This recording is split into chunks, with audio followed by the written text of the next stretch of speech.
ہم ٹھیک ہے اہل مغرب کی برائیاں بیان کرتے ہیں، وہاں بے حیائی ہے اور وہاں بہت سے ایسے معاملات ہیں جو دین کے خلاف ہیں، شریعت کے خلاف ہیں، لیکن آج اگر ان کے پاس خوشحالی اور کچھ نہ کچھ معاملات دنیا میں ان کے بہتر ہیں، اس کی وجہ یہ ہے کہ انصاف پر، وہ انصاف جس کا اسلام نے ہمیں درس دیا ہے، کافی حد تک وہ اس پر عمل کرنے والے ہیں۔ اس معاشرے میں انصاف جو ہے وہ ملتا ہے، انصاف ملنے کی وجہ سے وہ لوگ ترقی کر گئے ہیں۔ ہم اگرچہ مسلمان ہیں، کلمہ پڑھنے والے ہیں، لیکن عملی لحاظ سے عمل میں ہم بہت پیچھے رہ گئے ہیں۔ عمل میں جو ہمیں دین نے انصاف کی، ہمیں تلقین کی ہے، ہم اس سے بہت پیچھے رہ گئے ہیں۔ عمل تو یہ ہونا چاہیے تھا کہ ابھی الیکشن آنے والے ہیں، اور پہلی بات تو یہ ہے کہ یہ ایک نظام بذات خود ہی سب سے بڑی ہمارے اس ملک پاکستان میں خرابی ہی یہ ہے کہ نظام وہ اللہ کے دین والا نظام نہیں ہے، وہ جمہوریت والا انگریزوں کا دیا ہوا نظام، انگریزوں کے غلاموں نے ہمارے اس ملک میں مسلط کیا ہوا ہے۔ حالانکہ سرے سے ہی ابتدائی طور پر یہ نظام ہی انصاف والا نہیں ہے۔ الیکشن ہوں گے، ہمیں کیا پتا کس کے ساتھ کیا ہے، کون کس کے ساتھ ہے، کس کا ساتھ دے رہا ہے۔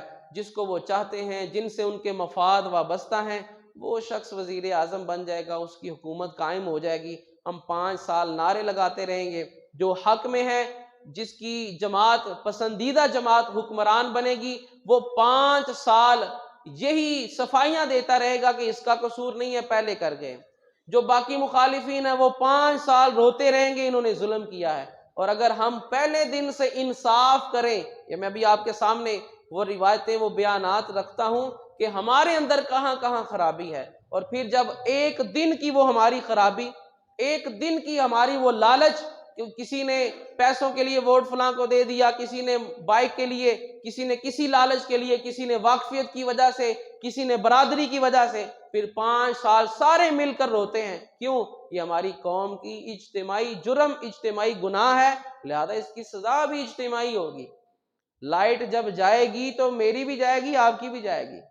لائٹ جب جائے گی، مسجد میں نماز پڑھنے والے نیک بندوں کی بھی جائے گی، جو نماز کے لیے نہیں آتے ان کے لیے بھی جائے گی۔ کیوں؟ یہ سارے کا سارا گناہ اجتماعی گناہ ہے، تو جب سزائیں ملتی ہیں وہ بھی اجتماعی ملتی ہیں۔ ایک ہے میں نے کوئی زنا کیا ہے، شراب پی ہے، میرا ایک ذاتی فعل ہے، اس کی سزا مجھے ملے گی۔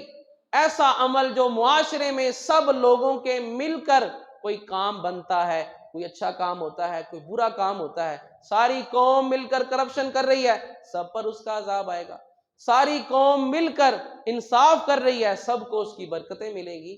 یہ اجتماعی معاملات جو ہوتے ہیں، پھر ہم کہتے ہیں کہ یار سیلاب کیوں آیا، یہ زلزلہ کیوں آتا ہے ہر سال، سیلاب کیا آتا ہے، مسلمان ہیں، کلمہ پڑھنے والے ہیں، تو پھر شاید ہمیں سمجھ لگ جائے کہ جب اجتماعی معاملات میں ہماری خرابیاں ہیں تو عذاب اور ہمیں جو سزائیں ہوں گی وہ بھی اجتماعی لحاظ سے ہی ہوں گی۔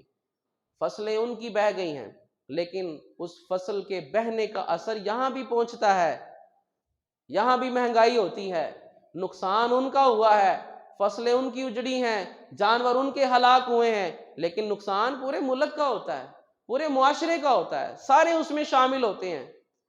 اب حضرت عمر بن عبدالعزیز رضی اللہ تعالیٰ عنہ، آپ کی بارگاہ میں آپ کے کسی ولی نے یعنی گورنر نے یہ خط لکھا، حضور مجھے اتنا پیسہ چاہیے، میں اپنے علاقے کا حصار کرنا چاہتا ہوں۔ جس طرح پہلے زمانے میں شہر ہوتا تھا، اس کے گرد بڑی بڑی دیواریں بنا کر دروازے لگا دیے جاتے تھے۔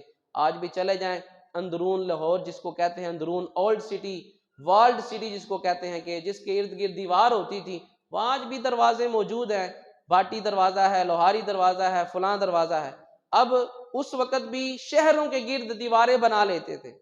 اب اس گورنر نے خط لکھا کہ مجھے بہت زیادہ مال چاہیے تاکہ میں اپنے اس دارالحکومت کا، اس کے ارد گرد دیواریں بنا کر اس کی حفاظت کروں۔ اب حضرت عمر بن عبدالعزیز رضی اللہ تعالیٰ عنہ نے کیا ارشاد فرمایا؟ آپ نے فرمایا ماذا تنفع الاسوار وماذا تنفع الحصون وماذا تنفع القلاع۔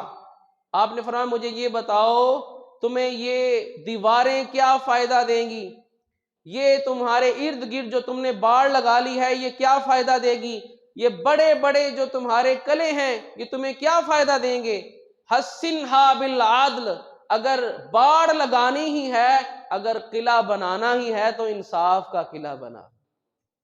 تجھے حفاظت چاہیے نا، اپنی مخلوق، اپنی رعایا، اپنی عوام کے ساتھ انصاف کر، کسی کی جرت نہیں ہوگی تمہارے خلاف بغاوت کرنے کی، کوئی تمہارے خلاف اٹھے گا ہی نہیں۔ اور اگر کوئی تم پر آ کر حملہ کرے گا، یہ سارے لوگ اپنے اس وطن کی، اس مٹی کی حفاظت کرنے کے لیے اپنی جان بھی وار دیں گے، لیکن اپنے علاقے کی حفاظت کریں گے۔ لیکن اگر یہی تو ہی ناانصافی کرنے والا ہوا، کوئی اور حملہ کرے گا تو یہ کہیں گے موسٹ ویلکم، آؤ اس ظالم سے ہماری تو جان چھڑاؤ۔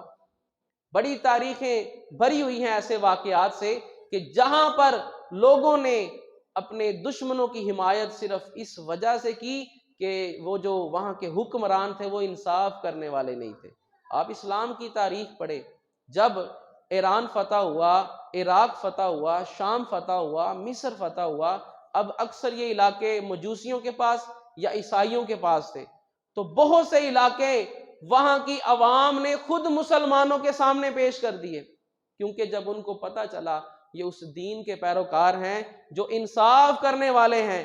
یہاں تو ایک ہی صف میں کھڑے ہو جاتے ہیں محمود و ایاز، یہاں بادشاہ بھی اسی صف میں ہے، اس کا غلام بھی اسی صف میں ہے، یہاں معاشرے میں سب سے اعلیٰ بندہ بھی اسی صف میں ہے، بلکہ وہ سب سے اعلیٰ بندہ، سب سے امیر بندہ، وہ چودھری صاحب لیٹ آئے ہیں تو آخری صف میں ہے، وہ مزدور، وہ ریڑھی چلانے والا بندہ اگر وقت سے آیا ہے وہ پہلی صف سے ہے، اور اگر وہ عالم دین ہے تو وہ امامت پر کھڑا ہوا ہے۔ اس دین میں انصاف سے بڑھ کر کوئی، اس دین سے بڑھ کر انصاف نہیں دے سکتا۔ انہوں نے اپنے شہروں کے دروازے خود کھول دیے، یہاں کے ہمارے جو حکمران ظالم ہیں، آپ انصاف کرنے والے ہیں، اگرچہ مذہب آپ کا اور ہے لیکن ہم اپنے علاقے آپ کو ویسے ہی پیش کرتے ہیں۔ فتوح الشام پڑھیں، آپ کتابیں تاریخی پڑھیں، آپ کو بہت سے ایسے واقعات ملیں گے۔